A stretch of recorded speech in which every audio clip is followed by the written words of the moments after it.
This is the third class for the Discover process. We're going to go through different areas. We added love to this one from last week, so we had more in the process of getting us back in shape. So we're doing actually all of the levels of each one so that we can actually in our lives find the change and see the difference in our behavior. So today is love, prosperity, and meaning. These are the three areas we're going to do today of these self-image builders. Love, worthless to value. What I want to talk about, y'all are up here.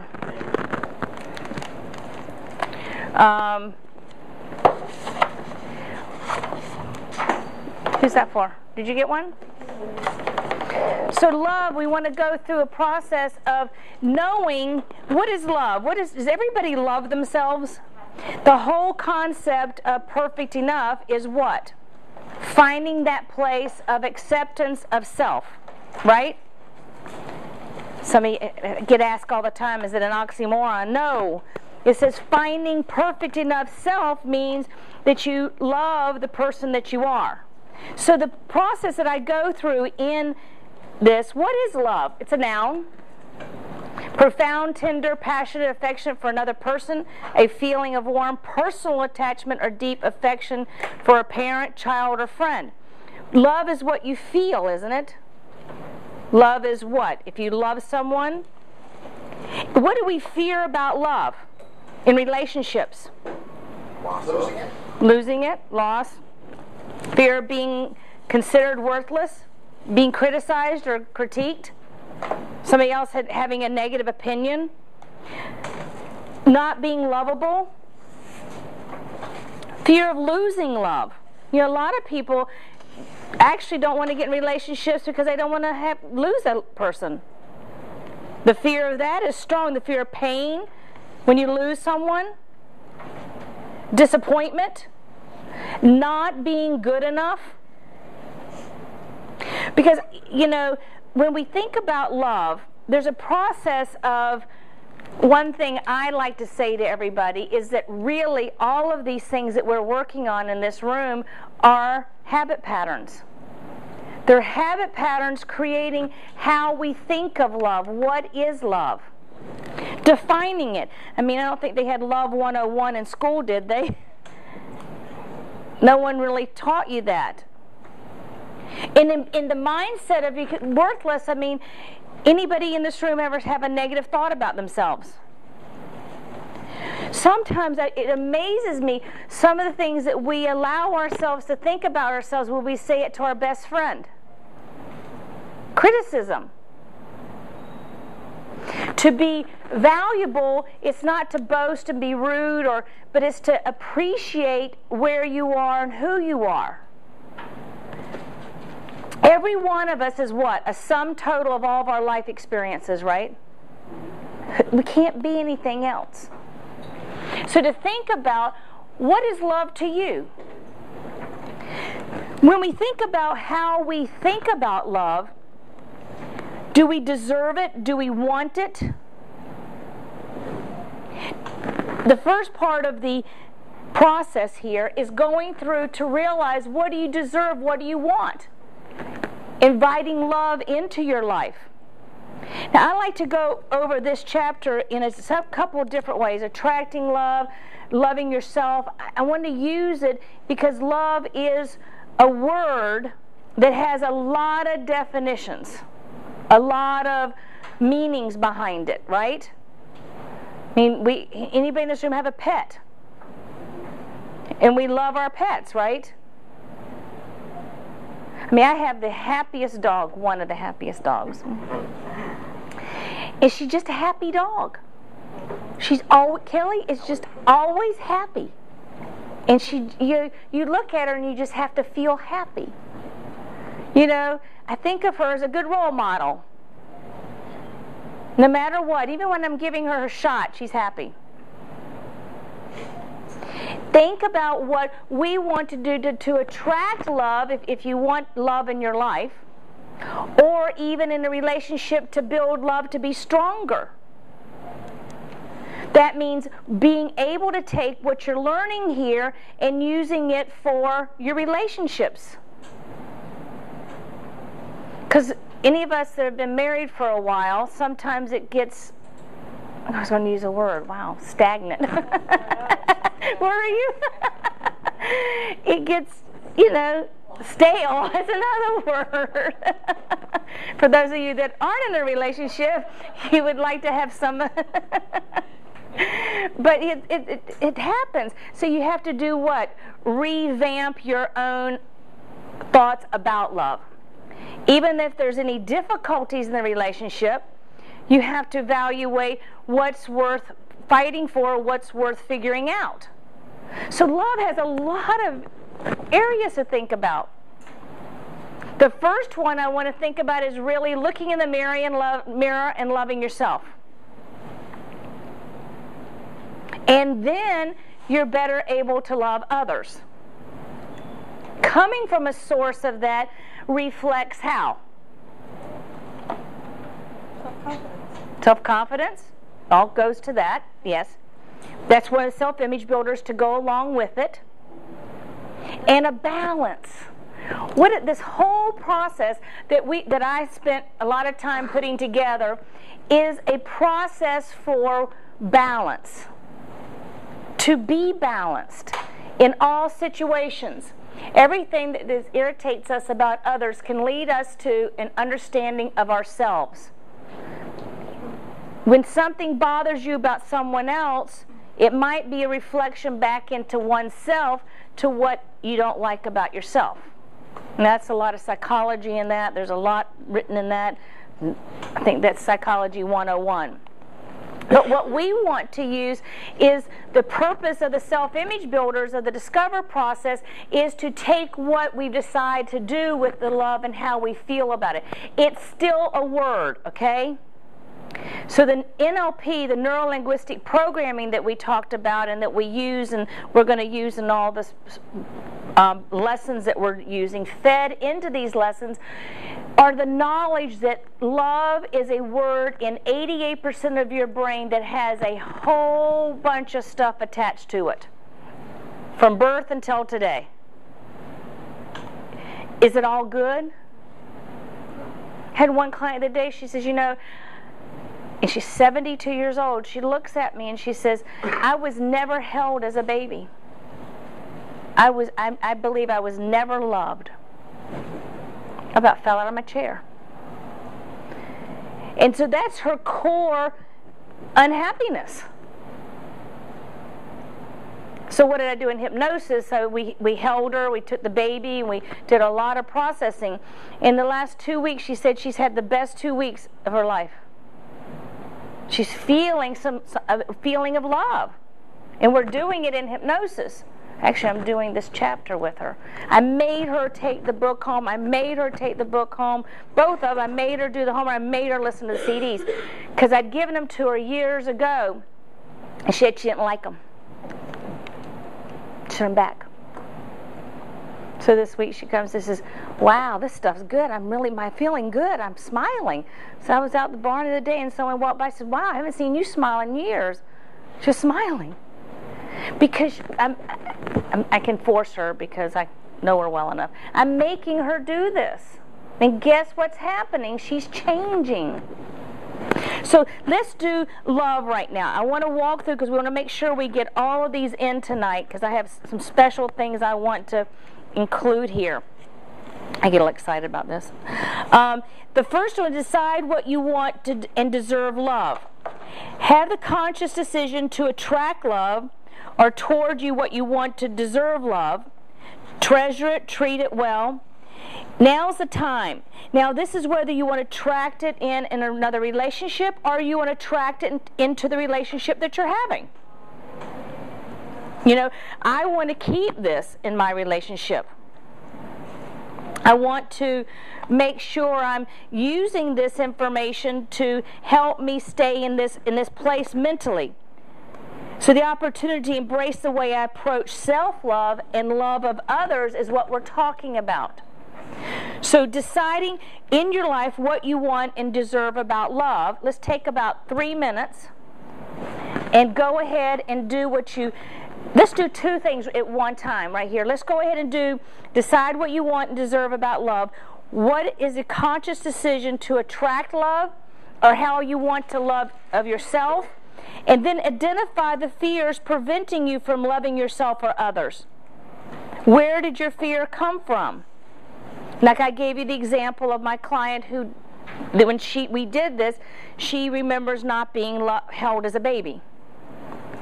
So then that's the fear, that's what happened to her. And her fear was that she couldn't be loved because she wasn't worthy of love. And it reverted back to that.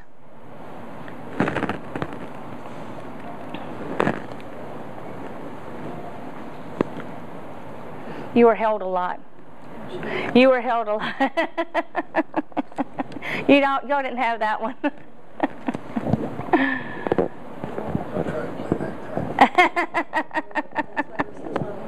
I know. Maybe that's why I'm having a problem. It's why I'm... Say it again. Well, there's two things. There's kind of like you can choose which direction you want to go. Working on loving yourself more, or do you want to attract love into your life? So, is there anything about balancing yourself out? And you could have already done this work. You know, not every chapter is perfect for every person. But let's say if you're in a relationship, how you want to keep the love or expand it. When I do this chapter mentally in my mind, well, I'll go ahead and say what I'll do for this chapter. Deciding to change, I want to make sure that because I work so much, I don't forget Ed, my husband.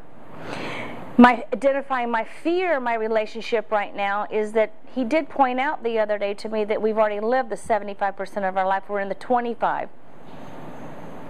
How do I want it to be better? You know, so that's how I'm looking at it. For myself, which I shared in this room, I've gained some weight from my thyroid problem. So I have to work on myself not to criticize myself for the weight gain. I've accepted it, and I'm just going to find out how to get rid of it. So my self-love has had a little nick in it. I've been really good at controlling it. But then again,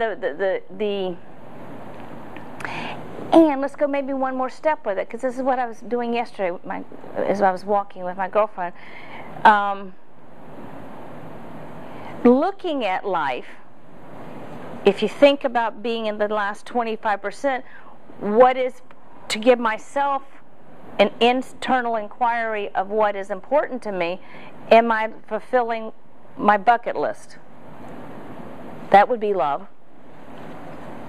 That would be saying that for myself of what is needed, what did I always think about in life that I would do.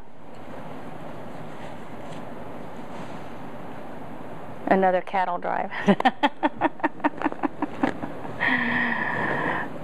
Actually, right now it is really strange. It's shifting to really getting just physically healthier. That's really what it's. My back, my neck. As we know, right, Paul? You don't think all those things when you're younger. You're not supposed to look. This is his private page over here. I'm going to protect you. Oh, he's already read yours. Love also being basically just giving yourself permission to be yourself. Yes. Good one. She said, wouldn't love be basically just giving yourself permission to be yourself? Yes. Acceptance. That's what perfect enough is. So what would be the fear of that? That's a good angle to look at it. The fear of that was that people who you value would in return not value you. What you find is those people who don't value you are actually not the people that should be in your world, and therefore you eliminate those people. Make better choices. Yes. And you grow from that and keep going and so on and so forth. Right. And I think any difficulty in life, whatever difficulty we've had experienced, is the lessons that we learn. And take whatever is wrong, whatever is a difficulty, to be able to look at it, find a solution for it, but then evaluate, what am I supposed to learn from it? Right. You know, it just amazes me, sitting in my chair, how many people I can sit there because I've had their shoes on. You know, it's like, wow. You know, what I can feed back is the information that I've learned. Then I can honestly say, well, here, this is what works to fix it, or to help you get through it. But to empower oneself, it is that subconscious mind iceberg that's underneath our subconscious minds. Why do we respond that way? So then with love, what's a good self-inquiry? Taking a look at your thoughts about who you are. If you wonder if you treat yourself as your own best friend. This is really about our internal dialoguing too. You know, if we're short and curt to ourselves, or we criticize ourselves, or we say, you know, hardcore, you know, I slipped and I said something really negative. Who was sitting there with me? I think it was yesterday. And she said, wow, that was negative. I go, God, where did that come from? You know, it was like, I didn't mean it that way. But we have habits of saying things negative, like, that drives me crazy, that's killing me. I used to say that's a pain in the neck all the time. And I quit saying that. My neck quit hurting so much. Self-fulfilling prophecies. But we have idioms and statements that we say that have been habitual patterns that we hear from everybody, and we pick them up. And they're not healthy. Stinking thinking, I think, is AA labels them. I have a whole list of head trash. You go down this list of head trash. I should have brought y'all a copy. I'll make a note and I'll send y'all a copy, just because if you read the head trash, you'll go, wow, I say that, I hear that, so-and-so says that. The list is incredible. And it's what people say all the time. Bless you. You know, so that head trash creates who we are too. And it really is the balance of things, realizing the mindset of that thought. So self-inquiry is, you know, what do you really say when you look in the mirror?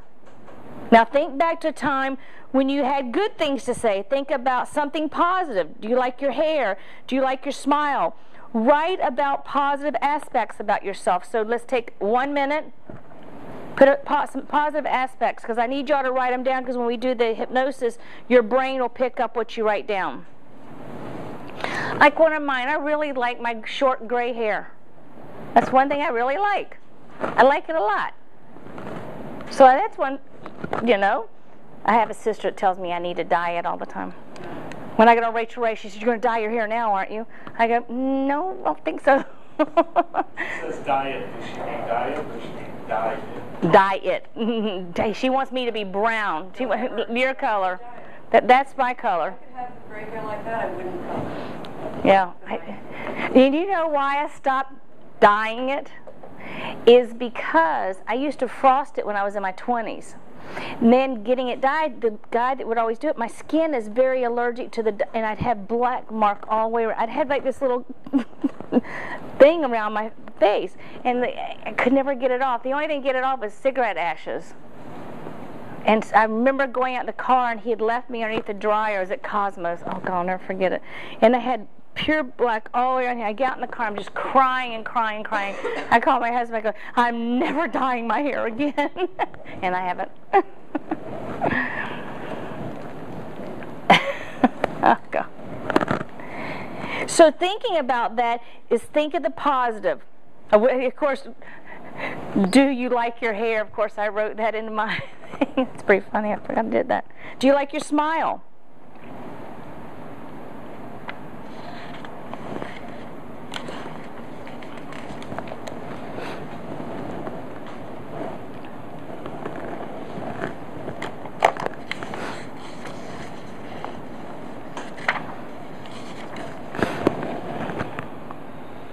So what we're going to do now is we're going to go through these conscious level steps. Because I'm going to do like I did before, do all 3 of the subjects in one hypnosis session. So your answers will be used for your hypnosis session. Conscious level action steps. Be love. The way to attract it is to have that matter of thinking that you are the law of attraction. So you want to attract love.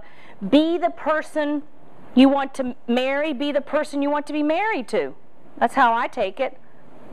Be the person that you want to be for the friend. Be that person. Take on all this information. Like in the book, I give you all kinds of affirmations to practice with yourself. I approve of myself. I love myself. I accept everything about myself. I forgive myself. I love life, experience to the fullest. I enjoy the people around me. I enjoy my work. I am grateful for my home. Take these affirmations and use them. Remember that dry erase marker, put it on your mirror. Put them on the mirror. Start saying this so they become your words. They become your thoughts. Learn how to practice these affirmations. Stop needing love. Whenever you want to attract something into your life, the worst way is to do when you focus on it and you want it so badly that it's hard to find it. So you want to just be it and allow it to happen. And release the need for love, which is a real important part. The action steps for love, modeling love. Who represents a healthy self-love and healthy love of others to you?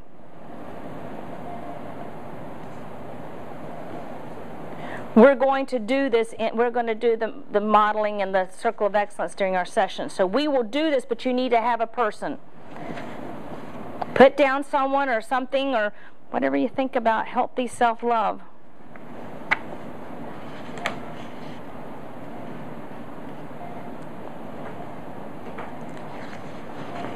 The rest we're going to do in session.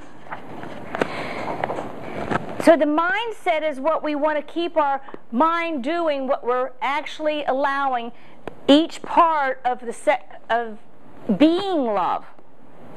So I want everybody to think of the word love for one more minute, because I really want you to define that it's not just a word, it is attached to so many feelings. When I say love, what's the first thing that comes to mind?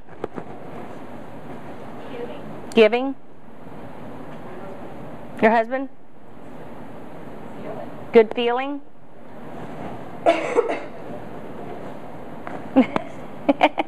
Right next to you, okay. Love. So the meaning, the word, the definition of it, and the feeling that you get. Doesn't it all go together? Of course, I brought up my dog. I mentioned that my husband has his tractor as his screensaver on his computer. He loves his tractor. He does.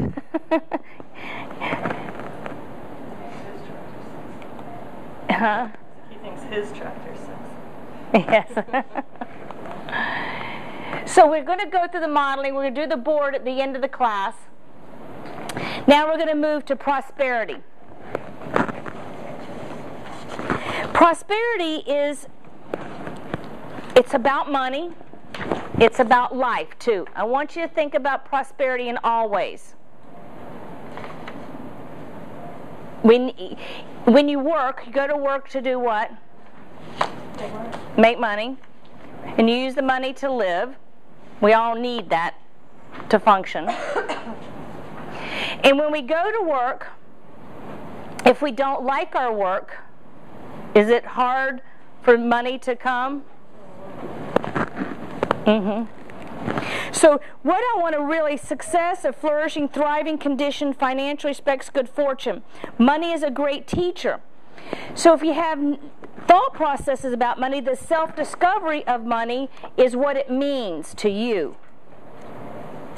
And what it means to you is the ability to go through a process of making changes in your life so that you can find where you want to make the changes. Is it career? Is it in the job that you have? What is it attached to? I had some real eye-opening thought processes yesterday on my walk. Since that last funeral, I hadn't really thought about what the next 25% of my life was going to be. I really have no roadmap for it. I help other people. I have other people get their roadmaps for retirement, for prosperity and abundance, for making better sales, for building whatever they want. And mine has been just building my business, writing another book, doing more CDs, doing this class, teaching hypnosis certification class. These have been my life dreams and goals and books, etc., etc. But then there has to come a point in my mind, is this what I'm going to do for the next 50 years? Or, I guess that means I want to live to 107. But I keep saying that. The difference really is in the time length of focus. Time length? In other words, some people think about 20 years from now, and some people are thinking about today. And it completely changes the perception on how you think about it. When you're saying you're helping somebody toward their retirement, they are thinking 1, 2, 10, 20 years from now. When you say you're worried about building your business, it's more, what am I going to do today, tomorrow, and maybe in the next 3 months? The next 5, I'm looking at the business the next 5 years. Okay. Well, we're chunking 5 years right now is what we've decided to chunk. A classic case in point is the chairman of Sony in Japan has a 100-year plan for the company. 100-year plan for the company. Wow. Larissa, I'm not going to do a 100-year plan for you. Wow, that's pretty cool. So, I mean, it's all about the perception. But Sony is not exactly Summit, but okay. But I'd like for it to be. Yeah, that's a cool thing to think about. So timeline therapy is what I teach also. That's the NLP processing of the law of attraction, to where you use timeline therapy to put out there what you want, to get that mindset of how you want to build your business, what you want to do, creating that business model. It's a business plan made into a law of attraction timeline NLP technique. So with that mindset, it is doing the same thing. But isn't that what we do anyway? Aren't the two linked? Whether it's your personal life or your huge company, you still need to concentrate on today, living for today. Right. Planning for that. We do it. I make people look 1 year from now. That's the prosperity class. Where do you want to be 1 year from now? Divide it in half to 6 months, divide it in half to 3 months, divide it in half to 1 month. Then that gives the formula financially, career, personal, spiritually, so you're balanced in all areas. That's timeline therapy. I think I took one of those courses from Wendy Fearson. Did you ever do any training with her?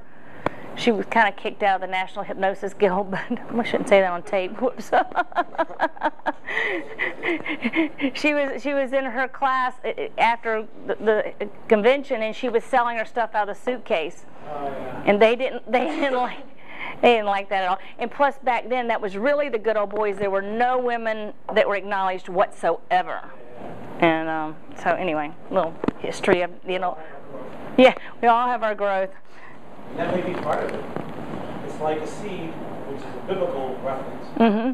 But as you grow to be a tree, every day, every step of the way is what you need to do that day to take the next step. To get to the next thing. And that's what I meant by even a huge company, they have to worry about what everything they're doing today. Exactly. Well, to get to 100, where they want to be you have to do a 5-year plan to get to the 100. Right. It includes all of it. Includes the whole thing. So I'm kind of giving you the money one, but I want to think about our lives too. To be prosperous in life, it means different things to different people. Different amounts of money mean different things in all areas. So in the mindset, you must believe in the abundance in the universe, and you accept that there is no such thing as scarcity except in your mind. You know, I think there's a whole list of, you know, money's hard to come by. Lots of things that create mind blocks keeping you from moving forward. If you let go of a lot of the fears and anxieties, then you what? Open up your mind for more prosperity and abundance to happen in your life. That's the whole theory between the law of attraction. I didn't create that. I just teach you that. So when you decide there is abundance, decide what you're going to do. What do you really want? Decide to change. Deciding to believe the abundance of the universe is necessary, beginning from the form of this deciding there is abundance, recognize to embrace the opportunity. How can you see more abundance in your life? Deciding that you believe that it's there. So take a moment and write down what you want and where you want to see. Write about your decision to change the status of your prosperity. That's what this is about. How do you want to change your status of prosperity?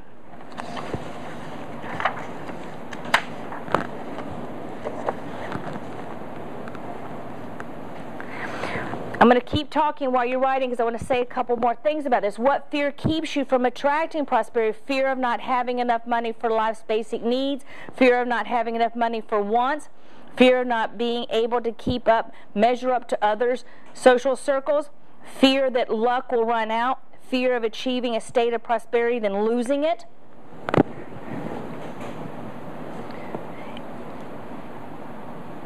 You have it and you feel guilty about it. You want it, but you don't believe you're worthy of it. You can't get it, and you keep losing it. You get it and you lose it. So there's all kinds of venues of what we've done in our life with money coming and flowing in our life.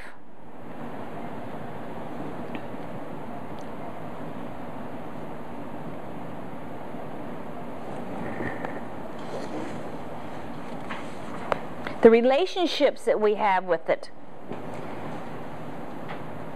If you've had misfortune and you've had difficulties with not having money, what do you need to change to get more? They're habits, right? All this comes down to habits. Identify your fears. What fears are keeping you from achieving prosperity? What fears do you have about money? That was a nice grin. I was thinking of, because Oprah's greatest fear is that she's going to be broke and famous. And she put $1 billion in a trust fund for herself that she can't touch. Yep. That's how her fear. But it made her work so hard to get where she is. She had that fear, but she really took it and went after it because she never wanted to be how she grew up. That is a huge fear. Irrational. Well, I know. she says irrational, but is it? But isn't a lot of fear irrational? So it's like a... Yes. And there are plenty of famous people that do end up being penniless. Yeah. Oh, not as hard as you would probably think. Wait, and you think about some of the ones, like a football player that makes a ton, and you think Every lottery winner. every lottery winner, and you know what they say about the lottery winners. This chapter, when we were researching this chapter, there was so much information because they didn't know what to do with the money. No, they didn't have a concept of what it was. Therefore, it just went. Yeah, and the shady money managers that come out of the woodwork for people Oh. that don't know what they're doing. Friends. Yeah. I had one client that was getting a divorce, and the lawyer, no, this was a lawsuit. This was a lawsuit. The lawyer representing her had a list of people he wanted that she had to use for where to put it, what to do with it, and everybody was getting part of it. And I said, This person's taking care of it. No one but this person, or we'll find another lawyer. It was like amazing. And by the time the lawsuit, and she's a quadriplegic, so she needed the money to live. But by the time all the ones that he wanted to get their take in it, and had these big meetings, everybody was getting $500 an hour to meet. I said, we'll get another lawyer. He stopped, and we did it, and we handled it. Put somebody else in charge of it. But right there, because it needed to be put in the right place, or it's, needs to be handled properly. So the fear of achieving it is the fear, too, of losing it. Self-inquiry, realization that you want what lies in this section is quite obvious, that you desire to make changes in your life, but you look at yourself and you examine the successes and positive experience regarding abundance. Visualizing what you want. Where have you had successes? Where have you made? Where have you felt? How has it felt to your self-esteem? Building your confidence financially. And I like to add, not that money buys happiness, but if you feel abundant in life mentally, then it does come to you easier. Believing in yourself. Believing in what you can do. Go back right now, just take a mindset, the visualization. You are what you think. A thought creates a physical reaction. Your imagination is stronger than knowledge. So that really manifests inside of your mind. What you believe your reality to be in this chapter has to become who you are. And thinking about the self-inquiry, attracting abundance in your life, is that you have this space of time and you think about the past. I'm sure no one in this room has ever made a mistake.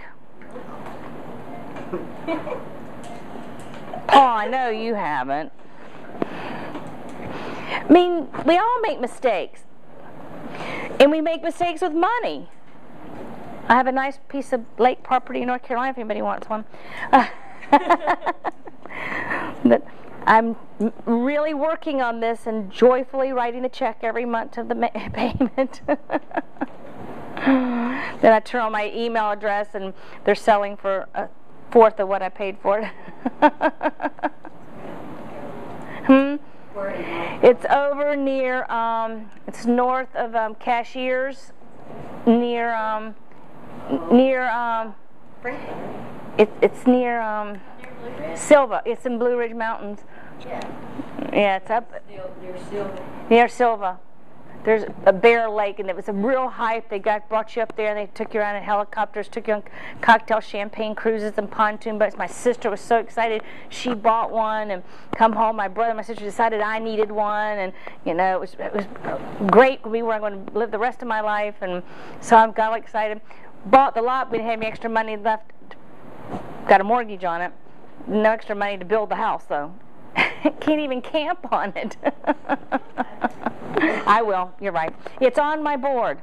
It's on my board. It's not your lot. Well, I'll share my lot. Is it? Yeah.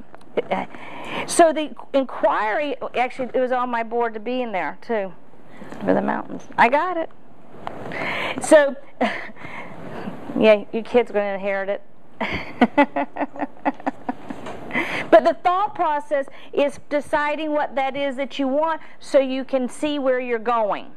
What changes do you want in your financial situation now? What changes? And how can you make those changes? What can you do to make those changes? Well, you're building now for retirement. Making that decision for 2 years, has anything changed in your thoughts? William? No. Y'all been deciding to do that, so y'all have already been working toward it. Nothing else as far as adding to it or any other ideas? Last year we changed from being an LLC to a subchapter S, and that changed significantly. Oh, it did? Yeah. Really? I need to learn about that, okay? Significantly. Huh. Going from an LLC to a subchapter S. Because I'm an LLC. Oh, subchapter S. Okay. But it was better to go to subchapter S? For me it was, and there was a couple of things. Okay. This is business stuff. You know, these are the things you got to go find out. You know, it's not going to just tell you. Hmm? No one's going to just tell you. No one's going to just tell you. You got to go find out. That's the point I want to bring up here. We got to go find these things. You know, the thought process. For those of us that aren't working at a place where we have retirement set up for us, we have to figure out what that is. So the self-inquiry would building the successes that you've already done and what you've accomplished in those areas. Like finding out this difference. He has a success by learning this information. And like, so let's me open the board up here. So Mitch, maybe you and I need to look if I'm LLC, whatever your company you're building now, what that needs to be. We all need to look at how we have things placed to do what we're doing. So in the conscious level processing with prosperity, we have tips for becoming more prosperous. This is the conscious level. What we want to do is evaluate how we actually are representing what we're thinking. Evaluate yourself to increase your financial literacy is a great step. That's what we're talking about. You know, you have your wants and you have your needs, which I taught the prosperity class, and a few of y'all in the class were in that. Know what that means. We actually define these and we help come up with formulas to make them better. And there's just a great way. And creating, embracing abundance. Take in more money than you spend each month. Save the maximum amount available each month for retirement. You know, these are, in our last class, I gave out actual things that were used. There's a county program that teaches it. I forgot what it's called right now. But there are classes you can take in this. So you really go and you learn what needs to be done. You know, I find in my practice, and I'm guilty of it, that was one of the hardest things for me to go and do, is to look at all of it. To face what is coming and going. And I've really faced it and working on it with my accountant and see what needs to be done. I haven't shared this with Paul. I'm going to share it. He was looking at my company. He said, well, one thing you need to maybe not worry about products so much.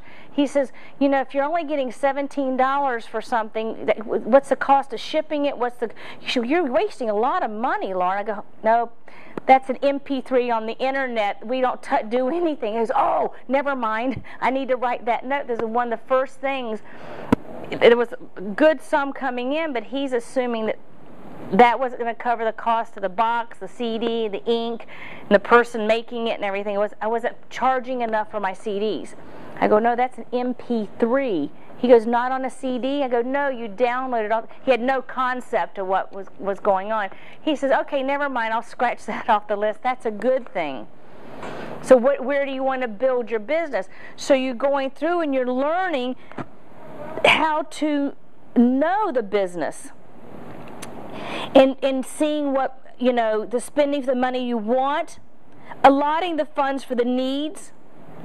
You know, it's really a concept of really how many people really know how to handle their money. You do? That's one thing I'm working on learning. Because I've kind of avoided it and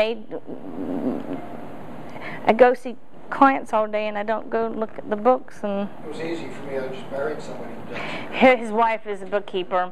She's my bookkeeper. And since she's been there, now I'm getting things more organized and straight, and it's, you know, going a lot smoother. And she does it all. So in the mindset of what we want to do, we want to be able to break down your processing to consider the money that you're spending, money that you're making. You know, the mindset of what money is, to increase your income, how is it you can do it with other sources of income, residual income? Well, somebody told me a story this weekend. The guy that bought his first dump truck, he liked it years later when he had 5 dump trucks and he was making money while he was sleeping because his other dump trucks were going out and doing jobs, and he built to that place. Leverage. Leverage. and building, residual, and building what you can do. So your visualization on the conscious level is in your conscious level mindset to see you're doing that. Visualize the life you want, the achievements, the enthusiasm. Visualize yourself paying each one of your bills. Now, this is what I want to spend a couple minutes on. This is a concept that Dorothy taught me years ago, is to be happy with paying your bills. Not be angry at the bill, not be pissed off at the bill. Because when you're pissed off at the bill, then you add that negative energy to money. I'm still working on making that mortgage payment barrel late, but I do work on it, though. I do practice this. Put it on auto pay. You never have to see it. I know. I think it is. It's on Gale auto pay. But the concept of it is to embrace it more, is what my point is. And I'm using me as an example because I'm easy game. I can tell you the truth and I can say it because it's my life without pointing any fingers. I can say this is what I'm doing and this is where my difficulty is. So my conscious level work is to embrace it and to see a way that I'm going to achieve it. It looks gross. And to achieve it, we want to be able to do that. So each bill that you pay, you want to add something positive to it. And embrace the joy of what you received from the money you spent. That's the part that I'd like to really get people to look at what they have it. Why not, instead of being mad when the bill comes in, remorse, buyer's remorse. I had that, didn't I? And Larissa returned it for me. I had in my mind I wanted this particular briefcase for years of my life, and we saw it in Vegas, and I got it, and I brought it home. I said, I'm never going to use that. So she took it back. I don't need it. But it was fun buying it, wasn't it? Visualizing the outcome that deals with how you reach your goals. Going through all these exercises, we want to be able to get the mindset to be able to regulate how we respond to everything. We mentioned that lottery winners usually go through all their money. How many people in here would like to win the lottery? Sure. How would your life change? This is a really good exercise. It's not in my book. I'd give most of it away. What I would need.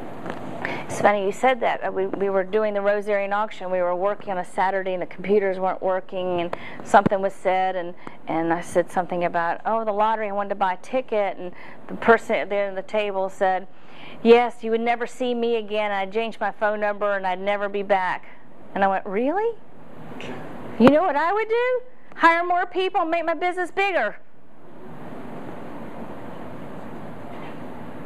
To help more people. So it's different how we all get different concepts in our brain of what we want to do. That's why I think we were talking yesterday, the concept of retirement goes so against my grain right now because I just can't imagine it. What would I do?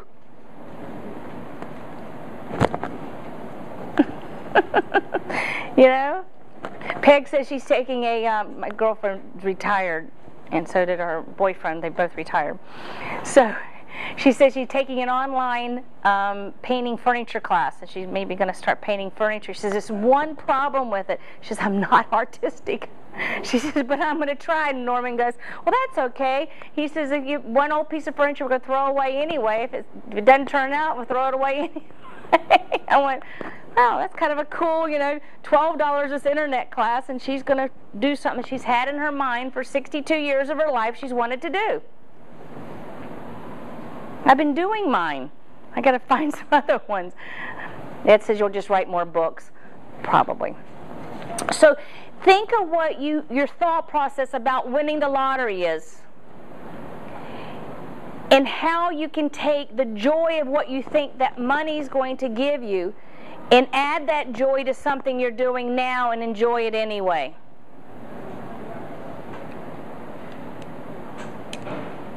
Think about that. Because the concept is we want to really know that you are able to regulate what it is that you are manifesting in your life.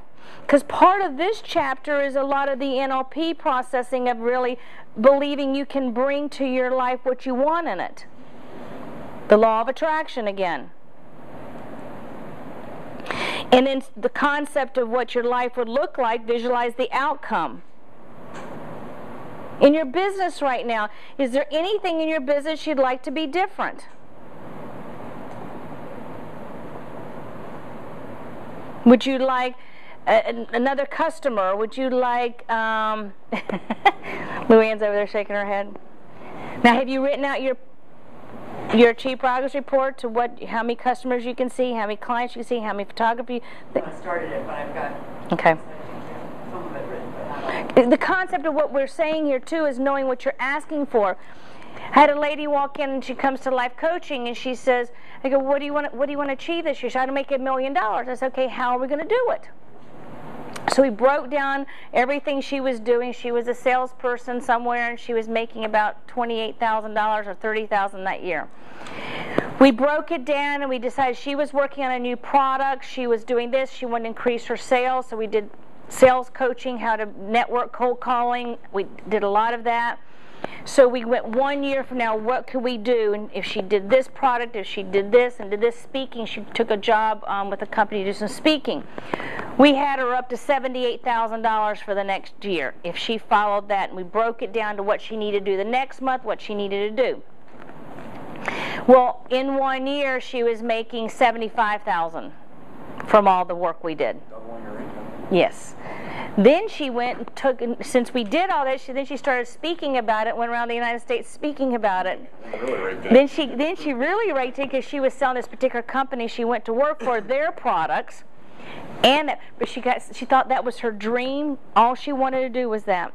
She got so tired of traveling after 2 years, she couldn't wait to quit and come back and just get a sales job. But because of all of that she did and how she increased her income and talked about it, she got a really good job at a big company now. If I did it in my box, I have to take those out. Yes. On the calendar. Yeah. So it's that processing of doing it, seeing what it is you want. Like you could, Luann, like, can I use you for an example? You're doing photography, you're doing hypnosis, okay. Let's say you wrote on your thing, I'm going to exaggerate quite a lot here. Let's say she says she's going to do 70 clients a week, hypnosis, and she wants to do 20 photography jobs a week. She couldn't do it. It's physically, emotionally, mentally impossible. So having that expectation for that amount of income for whatever that income would be what? Setting herself up for failure. This is where I take the law of attraction and make it more real to how can you really do that? You know, then we break it down so it's more realistic to how many people per week, how much she can do. Right, but you have to get a handle on that. I was way too big. Yes. And then have had to realistically, once I really got an understanding of even the photography, even processing now in Photoshop and all that, even more than I was doing before. So yes, you have to be realistic. Yeah. It's still realistic with good outcomes. Right. Still able to do that, but it's being so you can achieve it, because if you have it too big, then what are you doing? Sabotaging. And you're on that hamster wheel going, what am I doing? So that's how we want to break it down to be realistic with everything. Realizing is, going through the conscious level appreciation thought process. I like this number 8. I'm going to say number 8 out loud for everybody to hear. Call your mother, your father, and tell them how much you love them and appreciate them. Well done. Well done. Horace, did you hear that one? I see you. So to think about that. Surprise someone, that takes care of you with a homemade dinner. Oh, that would be a nice idea. Hint, hint, no. Come over just for dinner. Give money to someone who needs it and didn't expect it back. Be especially kind to people in a service position, wait staff and checkout people. We were at the little restaurant over next to Jamar's, Lola's, during Christmas. And the lady that waits on us, they're so nice. So at Christmas, I went and handed her a $50 bill, and I went and got my car. I don't think she, because I stuffed it in her pocket. She comes running out the parking lot and gives me this big hug. She was so excited. It was so cute. She's so fun. She's so nice. She sees us walking in. She knows exactly what we're going to order. They make us something special. They took off the menu. The shrimp just cooked steamed in Old Bay. So she made the cook, had to get somebody to teach the cook how to make it because they only speak Spanish. Is that the one right across the street? Mm-hmm. So do something that makes you feel good like that. Release the need to want payback from those you think owe you. Practice your attitude of gratitude for many gifts you have. Look in the mirror every morning and tell yourself all the good things you do come back to you tenfold and more. That's important. What is this building inside of us? To be balanced mentally, physically, emotionally, spiritually, it's balancing us out to be happier too. Modeling prosperity. Who represents prosperity to you? Write somebody in there, please.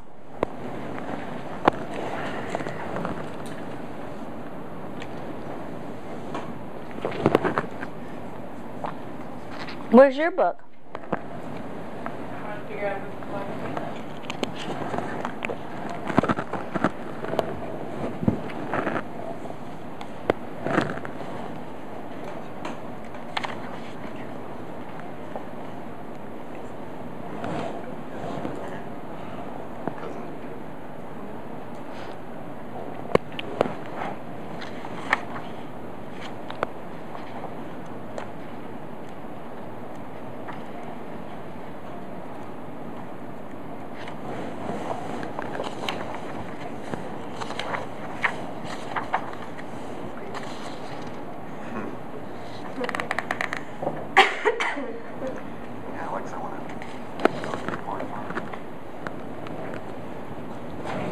I want to add right here this thought processing of who we are as a person.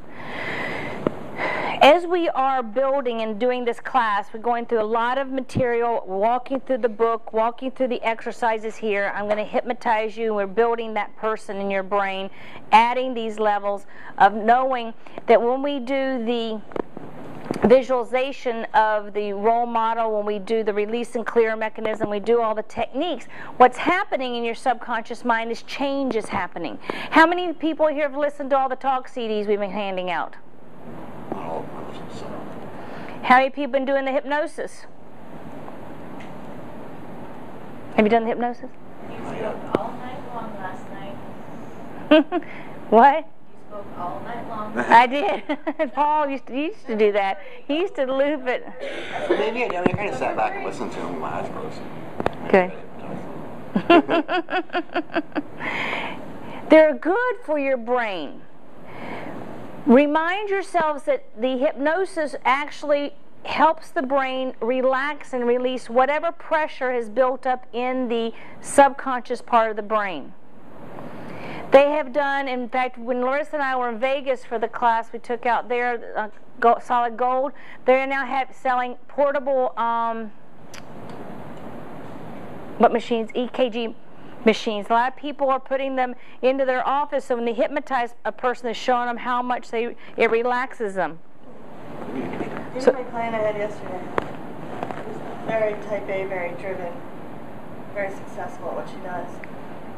And after the session, she looked at me and she's like, I don't think I'll ever relax. Yeah. And she actually had a hard time because she would come in, she would pull herself out, but I told her not to worry about it, just keep trying. I told her the next time she comes it'll be better. So, when you relax to that state, You're releasing. They've done pictures, images of the brain, and shown how busy a brain gets when it's all stressed and everything.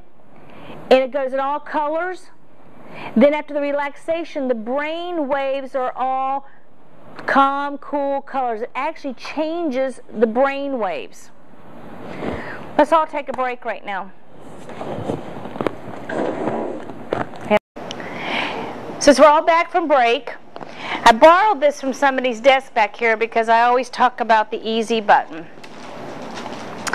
And I want to remind everybody something here, that I don't say that things are always easy when you have to go through difficulties. But I want to say that we can make things easier by believing that they're easier. That was easy. So the concept becomes the belief system again. What does it really come to? What is your belief system? Your belief system is your subconscious mind working with information that you have in it from what life is about, what's happened in your life. To me, the easy button becomes a formula of how to make things easier. Now, we were talking at break a little bit about the hypnosis convention and different things, and I made a comment that when I've done lots of trainings, I've certified by, I think, almost everybody out there. A ton of times. I mean, I take all the will stuff all the time. I did everything that Cal Banyan had come through there, from Stephen Parkhill to, you know, I actually went over and saw Stephen Parkhill. He did some work with me. He's wrote a book called Answer to Cancer. He only works with certain people, and he's $1,000 a session.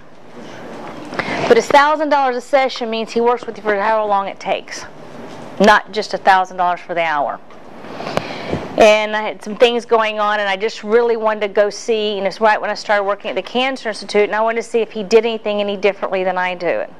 I actually just went as a client so I could learn what he does. That's exactly what I do, so that's okay. But he was really interesting to work with him. So what I was saying at break is that I woke up the other morning and realized that none of my instructors hypnotized us to do or helped me out as much as I help my students.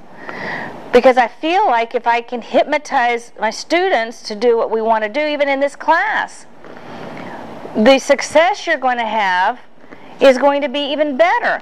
And one of the things we were talking about was because this is conscious level work, and I'm using this Discover Process book so that you come up with the answers and the processing to use for the subconscious mind. And it goes back to the main part of what we want to do, is know that the subconscious mind is the only way things change, everybody. You reprogram your subconscious mind, you can change. You can get rid of anxiety, you can get rid of fears, you can get rid of old habits. You can do anything that you want to by programming the subconscious mind. And you could do it by just listening to a CD. That mindset is to really realize that our subconscious minds are really just programs. But we have emotions attached to our programs, so if our emotions are attached to our programs, we have to realize that our emotions have to be regulated too. So if you're changing something, we say mentally, physically, emotionally, and spiritually, balance with the change that you're creating. Yes? Your last one, I call it tough love. It has not left me since I walked out the door when we did the group session. I call it, that was a little tough love. I gave her some tough love last Saturday. In the session, it was great. And it worked. It worked. I'm not talking that same way. Yeah. We have to, yes. Can I mention a little bit about the easy button? Yes. Because it'll do it from a little bit. That was easy. I love it. I just started. It's only $7, by the way. Yeah. I sell yachts. So when I was here in Palm Beach, the boat show, the ones I sell are kind of expensive and kind of nice. And boat shows are always a stressor. Because I'm sitting on the back deck, I got a fussy captain, people are walking down the dock, and I got to get on the internet and communicate with people, and that I talk to that might be coming, and what else they're going to see. So I'm in the middle of the hot seat here. I even brought out a printer to print some contracts and stuff, and the captain got all bugaboos. So now I started doing it, I used the easy button. I said, I'm going to do this now. So I sent this one customer a letter, pushed the easy button. Yep. That was easy. And I started doing this. The second day, the captain was coming around pushing it for me. And he was the one that was upset with me the day before that I was doing this stuff on the back of his deck because that's how it works. I use the easy button for every client, whether they're riding a horse, whether they're Ironman I mentioned before. I use this easy button. It really is a neat concept. I used to have in my office all the time, but I kept giving them away. And I'd go to Staples and get them. The lady would go, we just had a whole order come in. They're already gone. I go, why don't you order more? I learned I could go online and order them and get them a little faster. But they're just a concept to think about putting that into your mindset. I want to give a little sidebar for 1 second here to say how powerful the subconscious mind is. Lady came to me. She cries at everything. Joy, happy, she just cries all the time. She attached to everything. So I'm hypnotizing her, and I want to tell her that she turns the faucet off, and her eyes dry. And I went, oh, she can't have dry eyes. You gotta have, you know, fluid in there for your eyes. So I tried to reverse some of the dry eyes. She came in for her second appointment. She says, it's really interesting. I didn't cry for the first 5 days. That's why I take care of it today, because I had to turn it back on. I didn't know what verbiage to use. She said, I've had the driest eyes this week. I had to use eye drops, and I've never used eye. I said, I know, that's my fault. So we Googled it. We pulled up what tear ducts do what. There's 3 different tear ducts.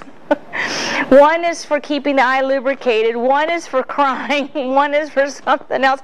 So I had to read the material right scientifically to tell the brain what to do. I made her have dry eyes. That wasn't good. You know, we had to reverse it. But so her eye stayed soft and lubricated, and the right tear duct puts the right fluid in her eye. That's how powerful this brain is. So knowing that, I want you to mindset yourself to the thought process of what do you really want to have different in your life? What is one thing that you want to add, whether it's in this prosperity and abundance section, evaluating all parts of what you want to do is to really look at your life and where do you want it to be different? What processing needs to be different? And then think about what you say to yourself all the time.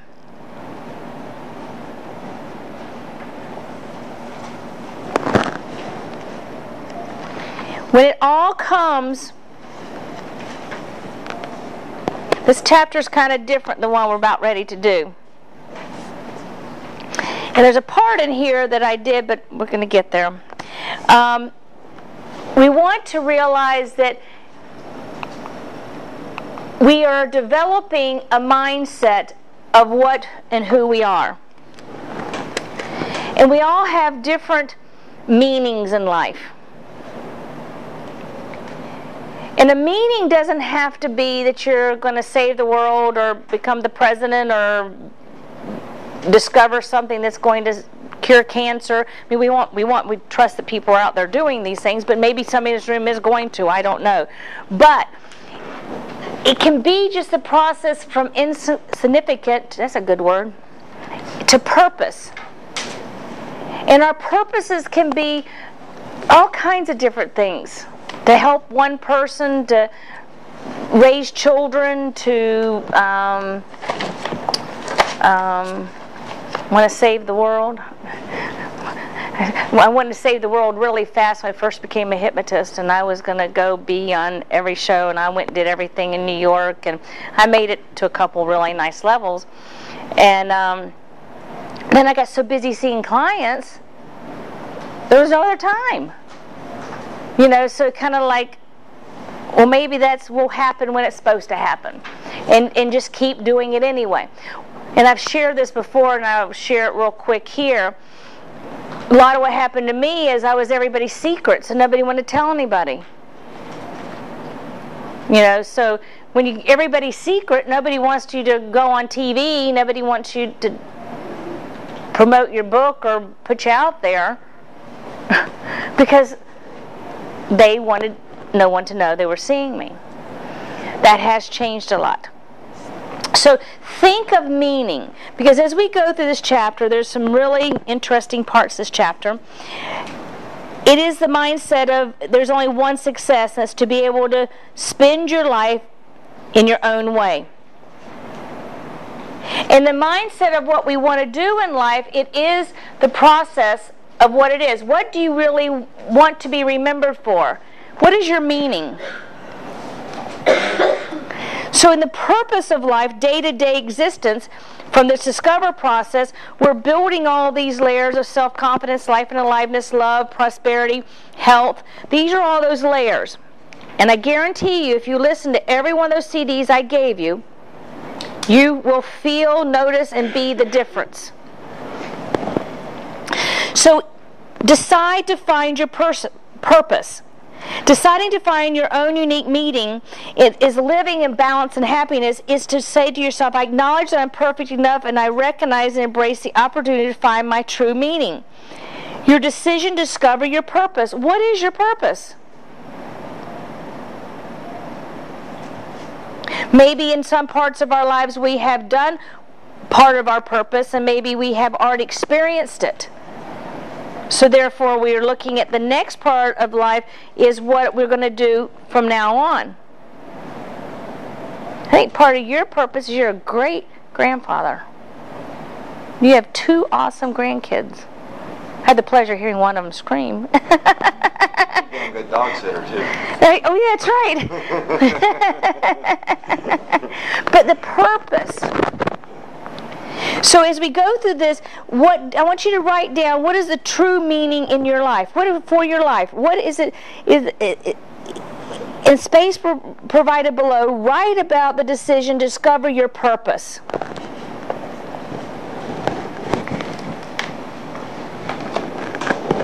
I've had a lot of different purposes. You of you, a mother, a teacher, hypnotist. So purpose has become something that you've done, you're doing, or you want to do.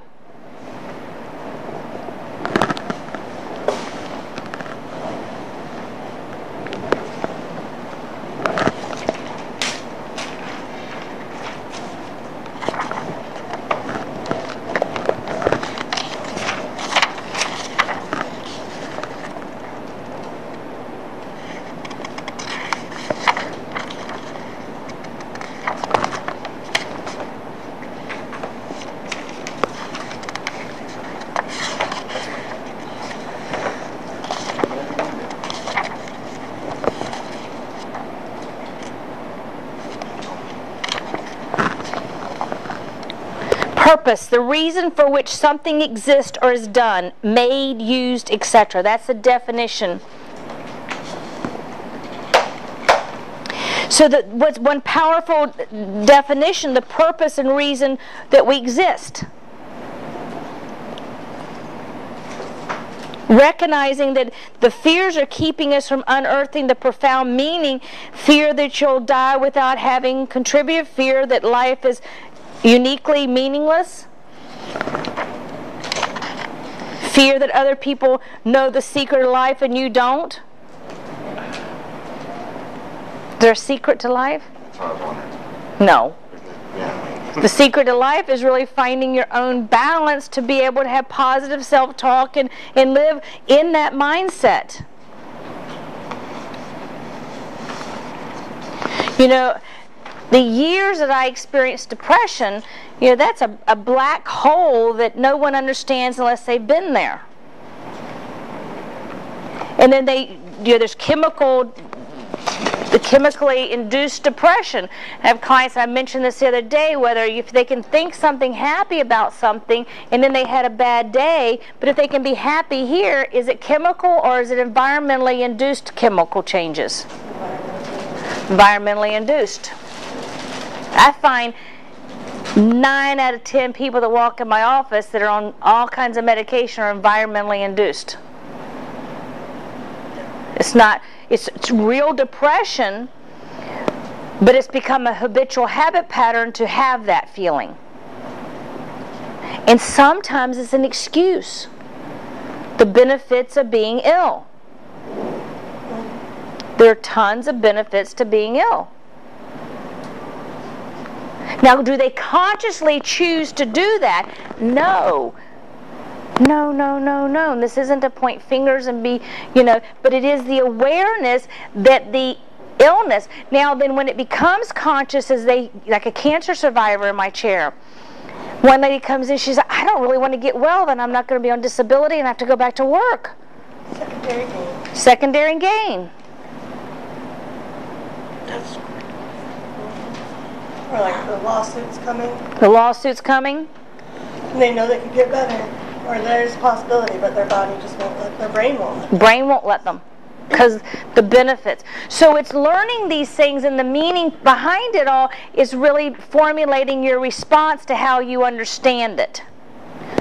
So if you're sad, sometimes we have to feel sad. If somebody passes or somebody's sick, there are all kinds of situations that cause us to be sad. It's an okay emotion. It's an okay emotion, yes. But to understand it and not let it take over. So what we want to now is identify our fears. What fears are keeping you from the profound meaning of waiting to recognize what's in your life? What fear do you have about your meaning? Is there something that, that doesn't bother, that you get angry about because of not having a meaning, or you haven't found that purpose? I think we all have a purpose. We just have to recognize it. And to recognize it means we have to recognize ourselves. Yeah. Discover that process.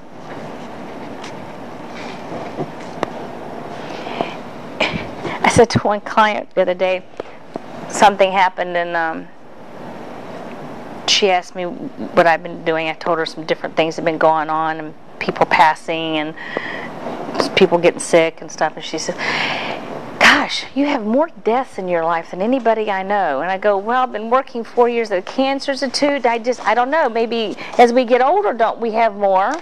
And so, and people just, it's just life. So we don't know what the answer to that is. We don't have a crystal ball to know. I think the answer is that you have more people in your life. So the odds are that you're going to have more people that are either sick or dead. If you only have one person in your life. True. Thank you. Yes. I wouldn't worry about everybody's going to die. Yeah. That's one thing. What are the two things we know? We got to pay taxes and we're going to die. You're right. Well, I do. I have to pay taxes. We all have to pay taxes. Not really. Taxes are against your constitutional rights. You don't pay taxes. I taught this. I'm You sorry. don't pay taxes, you don't get any of the retirement. Nothing government. Yeah, I kind of like having fire department, police, and stuff like that. I kind of like having the fire department, the police. I kind of like the roads I drove on this I like having weekend. an army and a protect the country. Yeah. I knew a And couple stuff that taxes did provide. that. Did they? Yes. I don't like the penalties if I get caught. They were excluded from everything governmental. Really? You know, like you said, fire department and all that. Oh, really? I guess they would be. Yeah. Well, They were the state taxes. so identifying what fear is important. Self-inquiry, to go through the process of what we want to change, list the fears. Does anybody have any fears of their meaning? Yes? Yeah, Yeah, me, when you get successful, you get challenged and sabotaged. Particularly again in the boat business. Before, when I was doing it, I was really active. Got off some lot boats, all that. And the bigger you get, the people come blatantly right after it. So therefore, the fear is you build it up, but then it's going to knock down anyway. Because there it goes. Good point.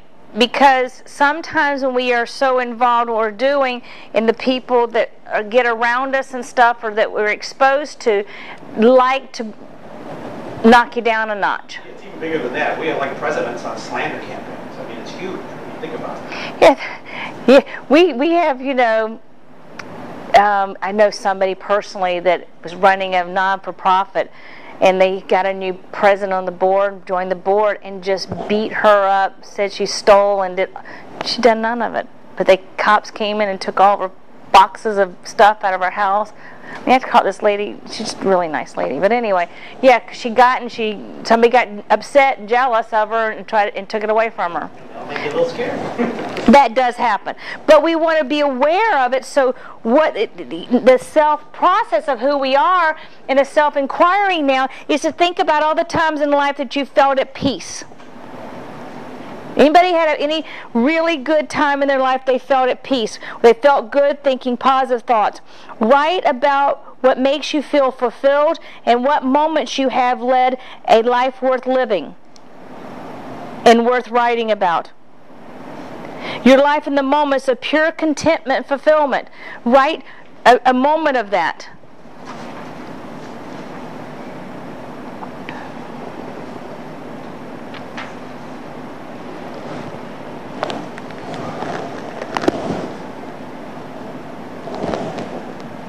I had a moment of the last couple of days.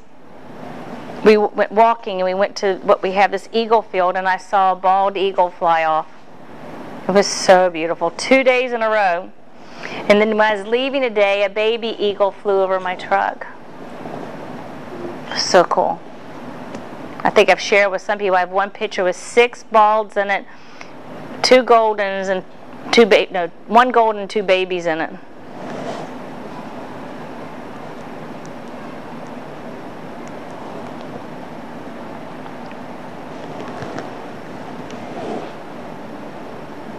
Time when it made you feel good and you think positive thoughts. Think about when that is and how that feels. Has anybody ever had something that bothered them, an issue? An issue sometimes becomes something that builds inside of us and it drives our behavior. Because we worry about it, we fret about it, for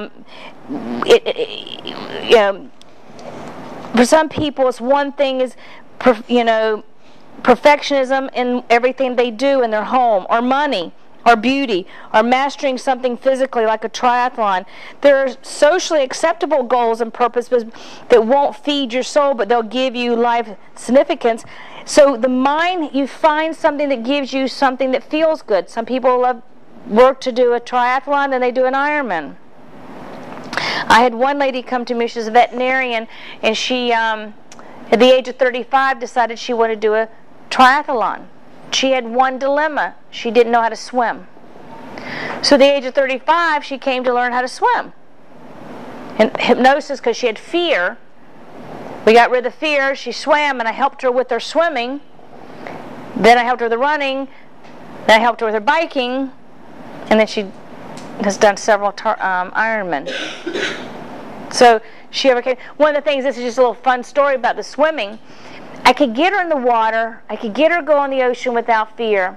But I couldn't get her strokes good because that innate thing that you learn when you're little, when you first learn to swim, she didn't have that framework of reference in her brain. All she had in her brain is when she was little, she wore Coke bottle glasses, and her dad took them off and threw her in the pool. She thought she was dying. So she never went back in the pool again.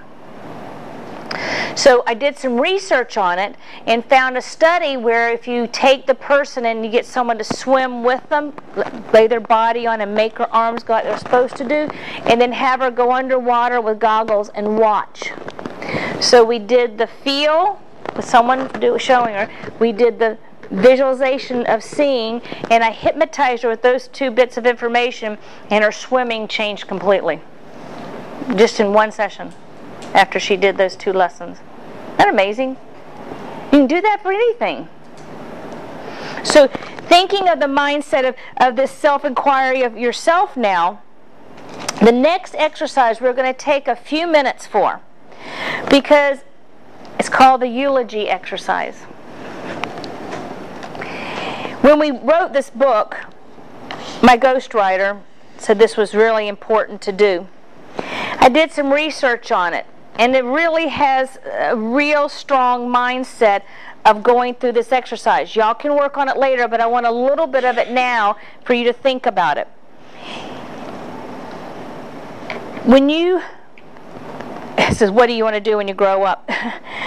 Who do you want to be? In the future self. I want you to think about this exercise. It's, what do you want somebody to say about you when you pass? What do you want your eulogy to be? Kind of a different thought, isn't it? You've done this with me before.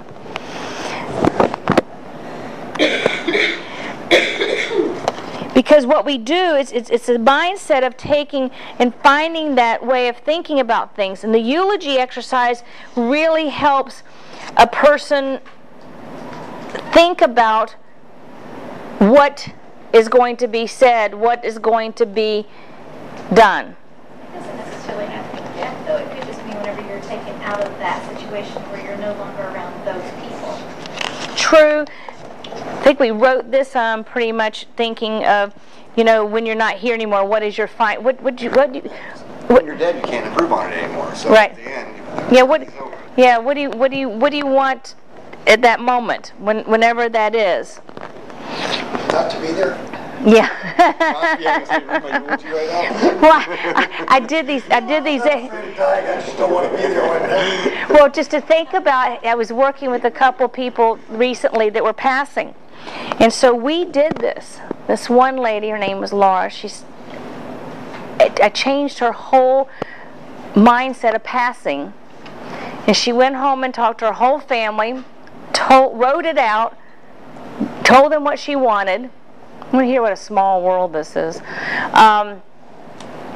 And felt so much comfortable, and came back the next time and just said, thank you, Laura. I'm at peace now. And I've done this quite a few times with quite a few clients because of Sari Center. And I was sitting at the bar at Cafe Chardonnay. We'd like to eat dinner there, and this lady's sitting next to my husband on the right, and she's talking about she works this particular place in Wellington, blah, blah, blah, at the Polo Club. She runs the special events of the Polo Club out there. And she says, it's so interesting. I have an appointment on Tuesday with this guy. This lady just passed away, and she's planned her whole party, and they're not allowed to have a funeral. They're having a party, and this was back in November. They're having a party in January, so all of her horse friends and everybody that she knew all the years of riding could come, and she wrote out her whole eulogy. And I went, really? That's kind of cool. What was her name? It was my client. Now, all these people, this earth, and I run into this, hear this story. It's pretty cool. So take a couple minutes, because we have just a few more minutes, and I've got to do our session. And just make some points, and my personal opinion is to go back and really read this whole chapter and go through it, because we're going to walk through this.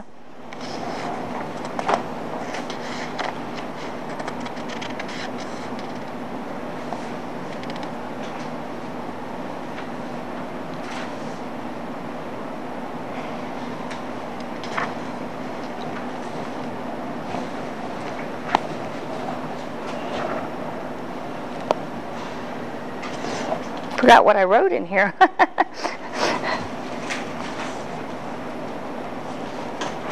It was about a funeral. Oh, this is a neat story.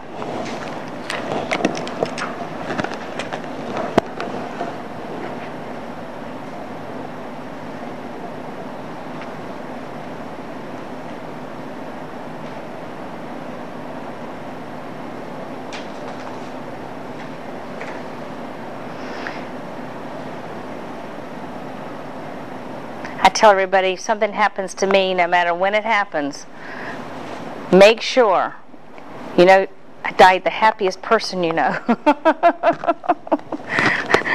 I have great, everything, nothing to complain about.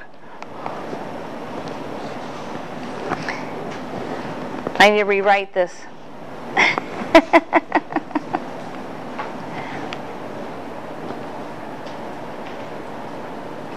It's funny, I'm doing a chapter on meaning and I'm talking about a funeral. But it really makes you think.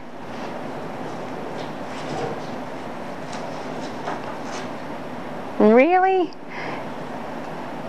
And I did balk putting it in here for quite a while. I kept saying, no, there's going to... Then the more research I did, there's so much science about getting someone to do this, how good it is for a person.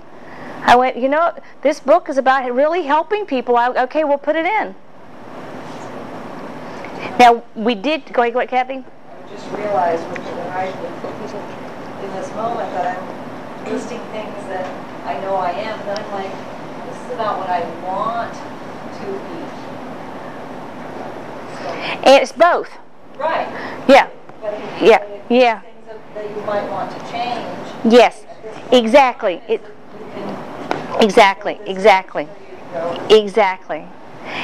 And two, it's a way, when I wrote it for the new book, because I included this for the passing part, but I had to write it differently because they are passing. That is really different. It took me a little while to get that done. And I tell the story, I don't know if you heard this, that I was doing the last chapters and we got to the passing one and I got a real stumbling block on the day with my ghostwriter because she would I talk and she types and that's how I write my books because I don't type very fast. And I said, Mary, I can't do any more today. I don't know what to do with this chapter. I just haven't. This is all I know what I've done these clients, and I don't know what else to say. And the next day, in comes this lady and comes in and sits in my chair and says, I need you to help me pass. I went, wow, we were working on that chapter yesterday. I said, I needed you. She said, well, God works in mysterious ways. Here I am. Cool lady. So now, everybody have some ideas with what they're doing there. One more thing here.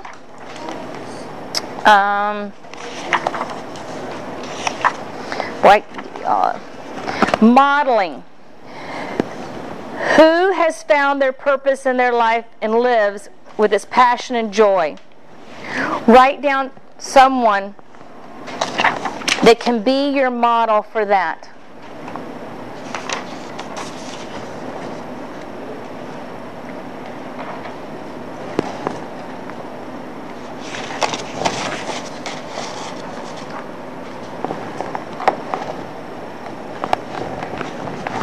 Got a piece of paper or something, please. Look at those huge pads I bought.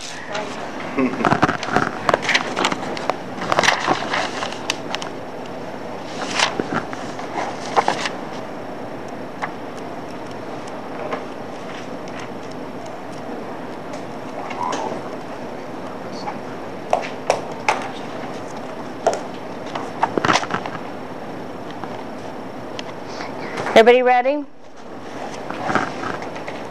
I want everybody to think, as we done this exercise, you've done the modeling, I want you to right now just think in your minds what you wrote down for love, prosperity, and meaning, the things that you want to get rid of, the fears, then we want to do the role modeling, and then we're going to for each one of these. So I'm going to incorporate each one of them, but your brain already knows what you wrote down. If you want to just refresh your memory for a minute, just kind of give yourself a quick look at what that could be.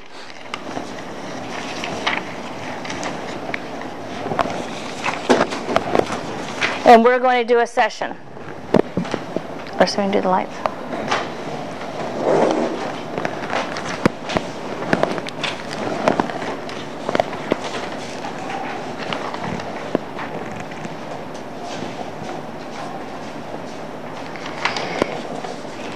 In today's session, what I want to talk to you about is, as we go through it, whatever comes to your mind that you think has any special meaning or significance of something to you, tell yourself that you're going to remember it. If there's something that flashes inside of your mind about something that you would like to change or that you feel is an energy source that will help you with what you want to do. We all have things in our lives that we're working on. No matter what they are, it doesn't matter.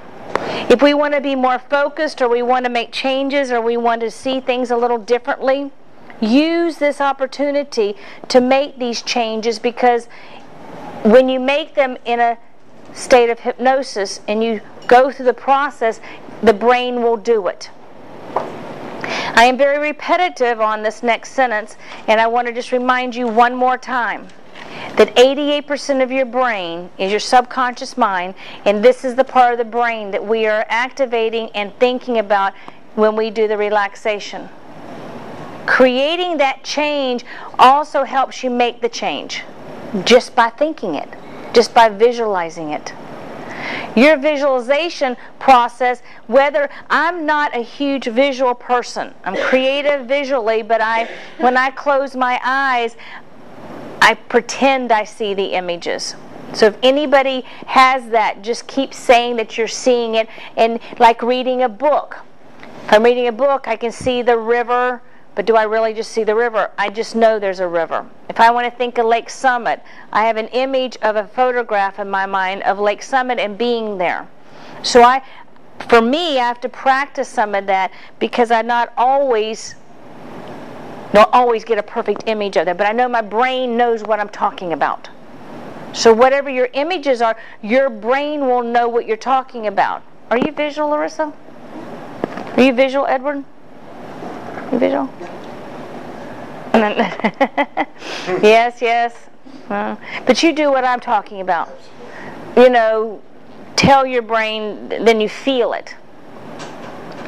Everybody can imagine an apple. Now, did you see an apple right there? I know I just had the image of what that apple is. Or a purple elephant. Or a purple elephant. We like our purple elephants and our easy buttons. And did I teach you about the purple elephant? Yes, we did. The cancel on the purple elephant, a negative thought. Maybe that's first a cancel on purple elephant. So the mindset is that the transitions that you can make and the things that you can have happen. And to be honest with you, if y'all all left here and never open the book or books again and just play the CDs, you're going to have all the changes. I guarantee it. I guarantee it. For 21 days per CD, or how does that work? They say 21 days per habit. When I tell everybody, I stick to that 21, but you will have change at the 5th or 6th time, or somewhere in that neighborhood. A lot of people get to that, they love the change, and they haven't solidified and strengthened it. So I really stick to the 21. Do you find that to be true? Yeah. You can't go one after the other and do it again, one after the other. I do a lot of that. You can do them in different orders, but if some people like to take the book, and when you have in here, you have the little mark to mark the CDs in the book, you mark it and make sure you get each one 21 times. That's what I did years ago. We had a team and everything was written out, and I just copied Dorothy's. So yeah, you can rotate them, or you can take one and do them 10 times, 10 times, 10 times, or they're all going to accumulate in your brain. They're all going to compound. Okay? The compounding effect, I think, is a really important factor, because even with the word, like the discover word is attached to every one of them. Every time you see, say, and think the word discover, after you've listened, each one is going to compound it there with it, along more. It's the compounding scientifically. And the affirmations. The affirmations at the end of each chapter, what I would really like to see everybody do is you take index cards and put them in different places. I talk about the dry erase marker. 21 days. Or just take them and use them. Yeah, the more you can repeat them, the more they're in the CD, so you're going to get that verbiage that's going to be in your brain. Does it matter if we hear them versus saying them or out loud? It depends more of whether you're a visual learner, kinesthetic learner, auditory learner. If you're auditory, it's good to hear them. I think we're all a little bit of everything once we start using hypnosis, in my opinion. But I think it all adds up to that process. So we want to know, so what I would like each one of y'all to do when I do this session today is to think of what you might have come up with or discovered about yourself in these classes. And I want you to think about what you discovered and what you would like to change in these classes. What you want your results to be. What's one special outcome that you want to take and let this build all of your self-confidence, your life and aliveness, your love, your prosperity and abundance, all these levels of your self-image builders. What is the result that you want to discover about yourself and be that you? Because I want you to think of that person, because we're going to use all your role models that you've created for love, prosperity, and meaning, and then we want you to merge with that too. Okay? So you've got to think of that outcome that you want to achieve. What is your image of what success do you want to draw to you? Close your eyes and listen to the sound of my voice. In a moment, I'm going to ask you to open and close your eyes. When you close your eyes, that is a signal to your subconscious mind to relax and let go. Okay, now open your eyes and close your eyes and relax deeper and deeper. As you hear my voice is familiar and relaxing. Every time you hear my voice, you relax deeper and deeper. Relax. Open your eyes and close your eyes and relax deeper and deeper. I'm going to count from 100 to 93. With each number that I say, you say the number privately to yourself in the privacy of your own mind. With each number that we say, you're going to relax mentally, automatically. 100, 99, 98, 97, 96, 95, 94, 93. Every sound, every noise that you hear in this room and outside of this room, the sound of my voice relaxes you. Because everything we're going to do is fully preparing you to receive positive, beneficial, constructive suggestions, impressing on the deepest part of your mind, the storage house of your brain, the memory facility of your brain. That's the part of the area that you want to be reprogrammed, readjusted, and realigned. So as we go through this next exercise, I need you just to breathe and relax physically and stay comfortable in your chair. And know that everything that you do here is for you and about you. I want you to imagine, visualize, and pretend there's a big dry erase board in your imagination. This dry erase board, I want you to see all of your fears that you wrote down in your book for love, for prosperity, for meaning. See the fears that you wrote today. But you wrote in your book today. I want you to imagine that you are putting on, all of them are written on this board, because today it is the mindset that you are erasing your fears.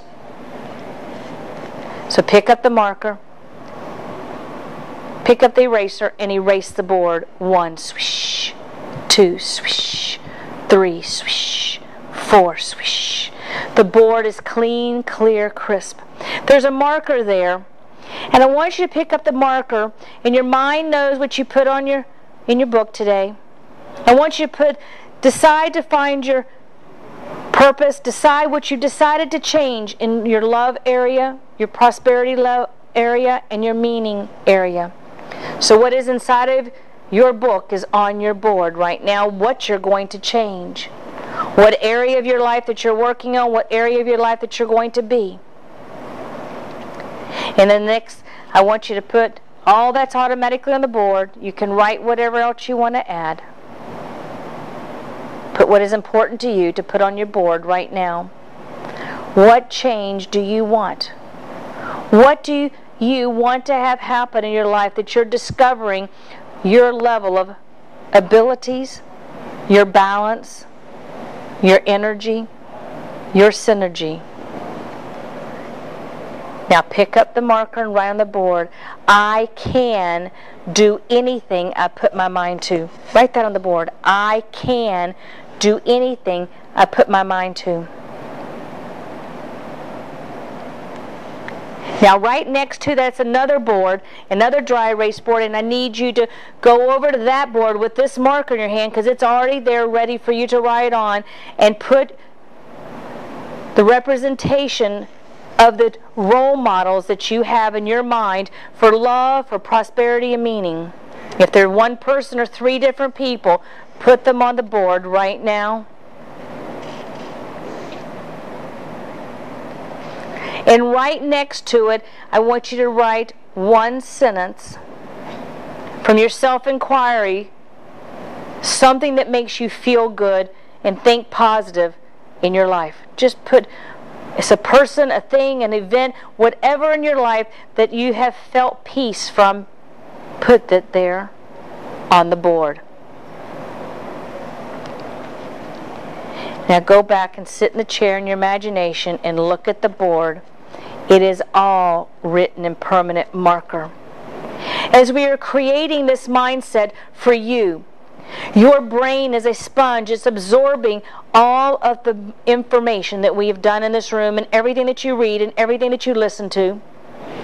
And in your vision, you watch and react to the mindset of you creating this energy of what you want, how you want it. And the energy and the self-love that will enable you to begin to process the discovering of everything in your life, your love, your prosperity, and your meaning.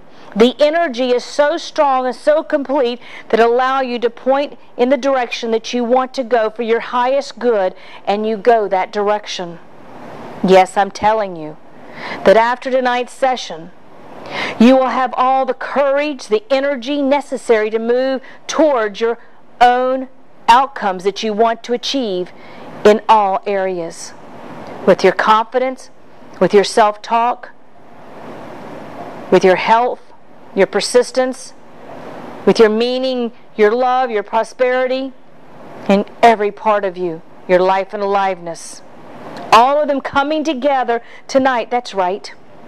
The courage and the energy necessary for you to do all this is what you're programming your mind to do. Celebrating your own ability to do this, flowing with the universe. Keeping your talk positive. Canceling negative thought, canceling negative energy. Thinking of the purple elephant whenever you need him. And begin to process all self-discovery. As each one of these chapters have built information in your brain, you build it by following through. So you leave here tonight with a purpose of listening to the CDs and get them into your brain. They will, and they are there for you. And the information that you've learned here, you've let go, you've forgiven, you've released, and find this loving freedom of who you are. In a safe place inside of yourself. And find a path that will give you the truth. The truth is the path that you decide to take when you leave here tonight. And you feel the difference. So as you hear my voice right now, there's a life-size movie screen, and there are your role models. And another life-size movie screen next to it, and there you are. I want you to imagine, visualize, and pretend your role models merging into you. And there you are with the whole process of you achieving happiness and balance with the Discover process. And the happiness and the balance strengthens your core, generating inside of you. So walk over the movie screen and step in the movie screen and be that you. With everything that you've learned, everything that we've talked about, everything that you've read, everything that you've listened to. Find yourself in this safe, special, secret place inside of yourself and feel the focus on you being all that you can be. And breathe and relax. Because right in front of you now, I want you to imagine that there's a circle. It is your circle of excellence. And I want you to imagine stepping into your circle of excellence, and it's giving you all the perfect enough you energy. As you feel the energy in this room, as you let all the positives that you realize and you keep all this information, now consider, no matter what occurred in the past, you survived and you are a survivor. And you realize too that all the steps that you took in the past got you here today, and that you are perfect enough. Step into your circle of excellence and breathe. Breathe and be in that circle of excellence. And relax deeper and deeper. Relax. Deeper, deeper. 7. Your body is floating on a cloud. Your arms are melting. And your eyelids are so relaxed. Your eyelids are so relaxed. You go deeper and deeper. Relax. As you go deeper, you just let sadness, worry, and fear fade out of your mind. You separate from it, because you're ready to understand whatever life lessons you're going through right now. Your inner self will continue to feel comfortable and encourage yourself to be part of the discovering what you are and who you are, and be able to strengthen your core to handle whatever is going on in your life. And notice, as you pick up the mindset of thought, any issues that you have dissolve, disappear, or you just resolve. And the emotions and thoughts and details of the past are shifted. And you let go, because you just let go, because you can. Deeper, deeper. 7, 6, 5, 4, 3, 2, 1. As you feel this positive, happy person inside of you, accepting abundance in your life and visualizing that you allow it to materialize exactly as you want to figure it out, personally and financially. You use your money wisely, and you are letting the inner mind let go of any and old past fears of money. You allow your mind to expand and have the ability to achieve your intentions easily, like the eagle in the sky. You see that eagle in the sky, and you lift yourself higher and higher as it soars into the sky. Because the mindset of every time you see an eagle, prosperity is coming your way. As you open up the opportunity to attract what you want, the law of attraction is here for you. You are a magnet drawing to you that you want. So make sure that you do the process and you write out what you want, what your intentions are, the power of your intentions. The desire to financial success, desire to have personal success, desire to have career success, a greater self-expression, a greater achievement, creating the outcome and live it easily and naturally. Kind, knowing, expect it to come, attract it to come. Money flows easily and freely into your life, and allow yourself to see yourself in that place. Because you attract to you that you think, therefore you're allowing the mind to give you the love. So feel right now that your circle of excellence is the circle reflecting love each for you and those around you, and instructing the deepest part, allowing the love within you to grow. And the circle circulates around you. Love enriches, enhances, and amplifies, and creates and develops your mindset in people and situations. You experience love. Because as you hear my voice, the symbol of love is the circle. So as you step into your circle of excellence, you have the circle of love around you too. Positive, success, and you just let the enriching mindset of the joy of living, the joy of life. You see joy everywhere. You see joy everywhere. You are grateful and thankful for every experience of the past. Now you just forgive yourself for every mistake ever made. You forgive everyone else who's ever harmed you. And out of each experience, you understand good must surely come to you. You forgive yourself and move forward, a greater opportunity, a greater achievement. You grow stronger with every experience, and you are stronger than anything life has to offer. You are prepared, and you let life experiences direct you and free you of any negative conditioning. All negative conditioning is wiped clear out of your mind. Today, you walk out of class with a strong sense of purpose, balanced, happiness, and the Discover process has developed inside of you and strengthens your core. You are a very special person. There is no one on this earth exactly like you. You believe in yourself, you trust yourself, you accept yourself, and you just let life evolve. And you can create that mindset by writing the roadmap inside of you, creating the energy, creating the strength of who you are. You are a very special person. You are perfect enough. Be that you, live that you, and enjoy that you. Finding that place inside of your mind that strengthens every part of you. As you go through the process and fill your Discover board up, each section Discover board sends messages to your brain of that you want to achieve. Therefore, you put those things in each section of your board that your subconscious mind will absorb. Your subconscious mind will attract to you and bring to you in your life. What do you want? How do you want it? And it comes. You can do anything and everything you put your mind to. I guarantee it. So let your mind just believe. And then I want you to imagine right now this red easy button. I want you to take life right out in front of you, and I want you to see this red easy button, and you hear it. That's easy. That's easy. And you get one, and you put one in your life. Your life, everything is going to be easier. Be it, live it, own it, and love it. Live it, be it. So every time you see the color red in and out of your conscious mind, today's program is reinforced, reenacted, and replayed.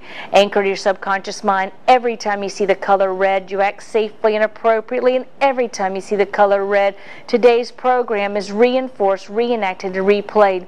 Any resistance to anything we did here today automatically triggers a subconscious mind to let it happen anyway. All hypnotic, all post-hypnotic, all NLP techniques take a thorough, permanent effect upon you, your mind, and everything that you do because you're worth it. So you feel it, the joy of life. You smile. Every time you see the color red, you smile. And every time you hear my voice, you go deeper and deeper. Relax. In a moment, I'm going to count from 1 up to 3. When I say the number 3, you open your eyes, you feel refreshed, and you just feel good. 1. Feel the energy coming from your feet, through your legs, through your body, all the way to the top of your head. On the next number, your eyes are clearing as if they are being bathed in a cool mountain stream. 2. On the next number, you open your eyes, you feel refreshed, and you just feel good. Get ready now. 3. Open your eyes and allow yourself to be present in the room and feel good. How was that? Nice. You had a nice nap, huh? No. Hear a word you said. You were gone. You were going in and out. Well, I'm thinking about other stuff when you come back. It was neat. It felt like this. It was almost 20 minutes. Time distortion. How was that? Like any other. We drift in and out. Yes. That was definitely relaxing. Especially when I would drift off in the summer. How much you hear them and how much you listen to them? You suggest you listen to all of them in a row, or do you do like one for a couple days? Some people like to gravitate toward one. Thank you for asking that. Sometimes, well, there's 2 schools of thought here. I'm going to give you both. One is the one you don't like is the one you need the most. So a lot of times I say go ahead and do that one first. Or if you really like one and it makes you feel good, but those are the decisions the person has to make. And they'll gravitate to that. There's several theories. Dorothy's was that you did each one 21 times and that's it. You followed it that way. In all of our research, it doesn't matter. Because what we did with them is we compounded them all together with the Discover word. So every time you hear the word discover, they all compound in your subconscious mind anyway. The brain's going to do it. I like a little bit doing one just a couple days in a row. And the reason why is because I can then apply it the next day. Yeah. And then I get a little positive reinforcement. Whereas if I do one, the next one, well, by the time I'm on the third one, I kind of forgot what the first one was. And a lot of it too, remember, and I teach this a lot, which I don't know who I'm in conflict with on this one, but from what Dorothy taught me, my mentor from 37 years ago and all my studying with her, that the subconscious mind, and actually there's scientific proof that your subconscious mind is totally up for 30 minutes when you think you're going to sleep at night. Your brain absorbs it all even if you think you're going to sleep. So none of my CDs are over 30 minutes. So your brain's absorbing them. But if it's playing longer, if it's playing longer, don't you come up, catch some, and go back down? Exactly. A lot of people like to loop them, and they just hear them continually because you do this when you sleep. I know I listen to one. If I wake up, I hit play and go back to sleep. But at a minimum, also studies say that in order to use something 4 times, so that's why I like the 15, but if you watch like 4 times in a row, it really works. 4 times. There's studies about everything. So it's what you're comfortable with. Like I'm one that I listen to now, Anything Is Possible. When I'm home and with my husband, he only likes the sleep one. So I kind of, if I want to listen to something else, I got to wear headphones, and I go get my headphones and I do that. I have my favorite ones on my iPhone, and I'll just put that on my pillow. We have a pillow that you can plug in. It goes underneath your pillow. Do you have one of those, Edward? Did you take one? Gail has one? Never used it. You have it? I have them at the office. I sell them.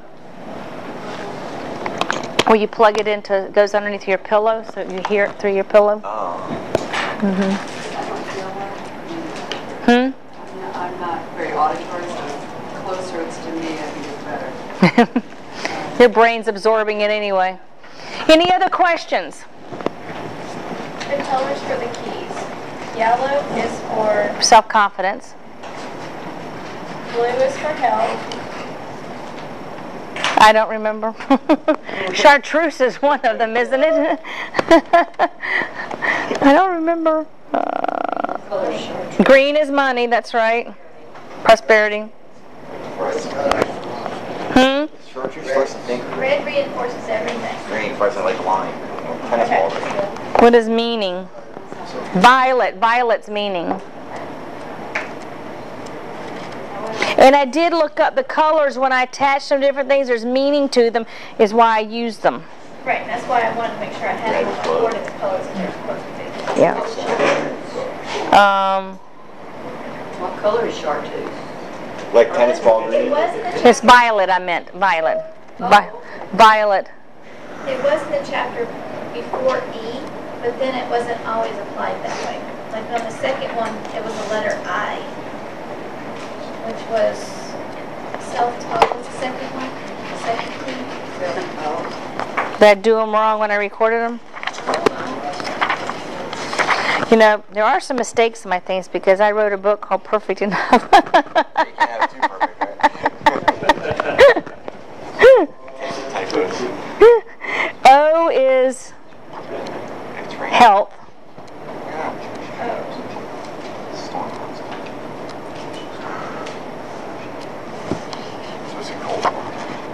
Well, I need another bird besides a bald eagle. We don't have bald eagles in the mountains in North Carolina. Let me get a picture of one. Where are you in North Carolina? Up Boone. Are you? Oh, how cool. We have a house at Lake Summit, which is not near Hendersonville. My brother's opening an antique lamp store on Main Street of Hendersonville, maybe one day. Now let's do our boards. We have about 25 minutes. And I said something when I hypnotized you today. Really scientifically, what you put on that board is what the brain will help you get. And thank you very much for a great class.